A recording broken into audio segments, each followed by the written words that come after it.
Halo semua, selamat datang kembali di channel YouTube saya, Charles Lee. Pada kesempatan kali ini saya akan membahas satu saham yang akan membagikan dividen interim, ya. Berapa besaran dividennya, kemudian berapa rasio dividennya, ya. Kapan jadwalnya? Simak video ini sampai selesai. Buat teman-teman yang baru pertama kali mampir ke channel YouTube saya ucapkan selamat datang, selamat menonton. Semoga informasi yang kami sampaikan melalui video-video yang kami buat bisa bermanfaat buat kawan-kawan semua untuk membantu pengambilan keputusan. Buat teman-teman yang sudah like, share, dan subscribe channel YouTube saya ucapkan terima kasih banyak atas support dan dukungannya sehingga channel ini bisa berkembang sampai sejauh ini. Oke, tanpa berpanjang lebar, seperti yang tadi saya singgung di awal, emiten ini akan membagikan dividen. Mungkin teman-teman penasaran emiten apa? Emiten ini adalah Dimas atau Pura Delta Lestari Tbk. Untuk Dimas sendiri hari ini mengalami kenaikan ya, hampir 8%, seperti itu. Kemudian untuk pembahasan lebih jauh ya, berapa besaran dividennya, kapan jadwalnya, simak videonya sampai selesai, dan ini ada beritanya melalui cnbcindonesia.com ya. Mau dapat dividen saham Dimas, simak hal ini dulu. Ini dari CNBC ya, tanggalnya baru tanggal hari ini jam 8 pagi ya, jam 8.50 pagi ya. Seperti itu. Kita coba cek beritanya ya. Emiten properti Pura Delta Lestari Tbk atau Dimas akan bagikan dividen tunai interim untuk tahun buku 2022 ya. Nilai yang akan dibagikan adalah 722,97 miliar rupiah atau setara dengan 15 rupiah per lembar saham. Nah, kepada pemegang sahamnya ya, jelas berarti pembagian dividennya berapa? 15 rupiah per lembar saham, seperti itu ya. Kemudian kapan sih jadwalnya? Berdasarkan keterbukaan informasi Kamis tanggal 28 Oktober 2022 ya, perseroan telah memastikan keputusannya ini sejak hari Kamis tanggal 27 Oktober ya. Seperti itu, direksi perseroan dalam hari ini juga telah mendapatkan persetujuan dari Dewan Komisaris Perseroan. Jadi sudah valid akan membagikan dividen. Seperti itu. Kapan jadwalnya? Untuk pasar reguler dan negosiasi itu come date-nya adalah tanggal 7 November 2022. Ex-date itu satu hari setelahnya yaitu tanggal 8 November 2022. Untuk come date-nya pasar tunai itu tanggal 9 November 2022 dan ex-date-nya adalah satu hari setelahnya yaitu tanggal 10 November 2022. Jadi cukup clear ya, come date di pasar reguler dan negosiasi itu tanggal 7 November 2022, ex-date-nya satu hari setelahnya yaitu tanggal 8. Kemudian untuk pasar tunai, come date-nya tanggal 9 November 2022 dan ex-date-nya tanggal 10 November 2022. Sedangkan untuk recording date adalah tanggal 9 November 2022. Kemudian kapan dapat dividennya atau pembayaran dividennya itu tanggal 25 November 2022. Jadi aksi korporasi ini dilakukan di bulan November, seperti itu.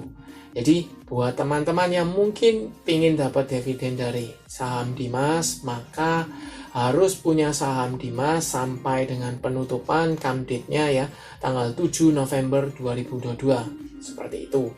Kemudian kalau teman-teman bandingkan tadi 15 rupiah dengan harga penutupan hari ini di 182, itu setara dengan 8%-an ya. 7 atau 8%-an, jadi cukup tinggi dibandingkan dengan let's say deposito, seperti itu ya. Jadi cukup menarik sebenarnya untuk saham Dimas, sehingga kalau teman-teman cek hari ini saham Dimas mengalami kenaikan, lebih tepatnya dia gap up ya, gap up, kemudian mengalami kenaikan juga hampir 8%, seperti itu. Posisinya sekarang dia sedang menguji posisi EMA 200-nya ya. Kenapa saya sebut EMA 200? Karena dia gap up, dia hanya menyentuh atau meritas EMA 50-nya dengan ekor shadow-nya ya, ekor shadow bawah Jadi dia bisa dikatakan valid bahwa dia breakout dari EMA 50-nya, sekarang mencoba retest ke EMA 200. Kenapa? Disertai dengan volume yang cukup spike hari ini. Ya. Jadi teman-teman bisa pantau untuk saham Dimas kalau seandainya Senin masih melanjutkan kenaikan di atas atau sudah confirm di atas EMA 200, cukup menarik, menandakan dia apa? Yang tadinya dia cenderungnya downtrend ya, karena penurunan laba, penurunan kinerja, bla bla bla, seperti itu, sehingga dia sentimennya negatif, mengalami penurunan, kemudian mulai sustainable ya, mulai ada pantulan ya di daerah support 160-an, 163, 165, kemudian dia meretest EMA 50 hingga EMA 200-nya, kemudian resisten yang terbentuk sebelumnya ya, yang merupakan support sebelumnya di level 185. Jadi di area sini ini ada area resist ya, seperti itu. Jadi kalau menurut saya buat teman-teman, kalau seandainya saham Dimas ini dikasih koreksi, mungkin dia akan meretest dulu EMA-nya, teman-teman bisa manfaatkan untuk spekulasi buy, itu mungkin masih bisa ya di area sana. Kemudian kalau seandainya tidak dikasih koreksi, maka teman-teman bisa buy on breakout ketika dia breakout dari level 185. Jadi teman-teman bisa ada dua opsi ya, seperti itu. Kemudian saya juga harus jelaskan bahwa ada potensi karena dividend yield-nya itu di atas 5%, jadi ada potensi untuk Dimas ini setelah exit, jadi setelah tanggal 7 atau tanggal 8 Novembernya itu akan muncul dividend trap, seperti itu.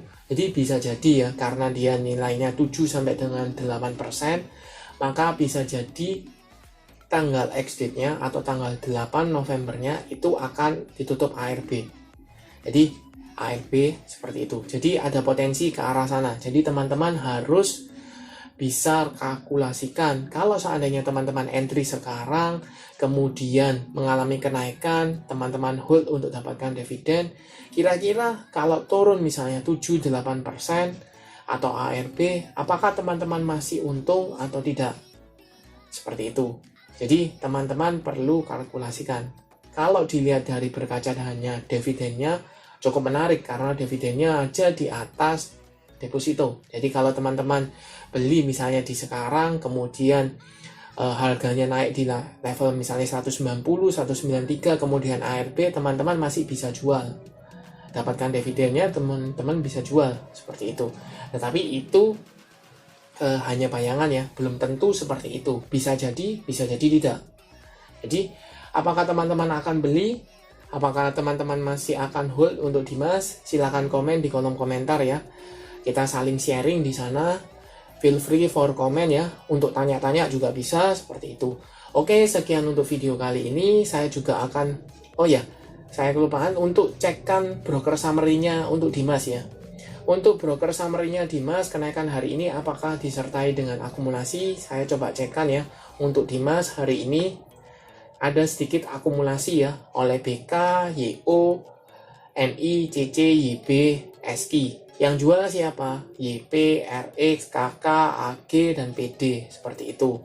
Jadi ada akumulasi walaupun tidak masif ya. Seperti itu. Kalau dilihat satu minggu nih sebelumnya ya, dari tanggal 24 sampai dengan tanggal 28, apakah ada akumulasi? Ternyata kalau selama satu minggu ini ada sedikit distribusi ya. Jadi akumulasinya dengan distribusi yang beberapa hari sebelumnya itu malah lebih banyak distribusinya. Apakah cukup menarik? Teman-teman bisa komen di kolom komentar ya. Overall kalau dilihat dari dividennya cukup menarik buat saya. Oke, sekian untuk video kali ini. Terima kasih sudah menonton sampai akhir. Jangan lupa like, share, dan subscribe channel YouTube saya. Dan nantikan video analisa saham berikutnya. Sampai jumpa.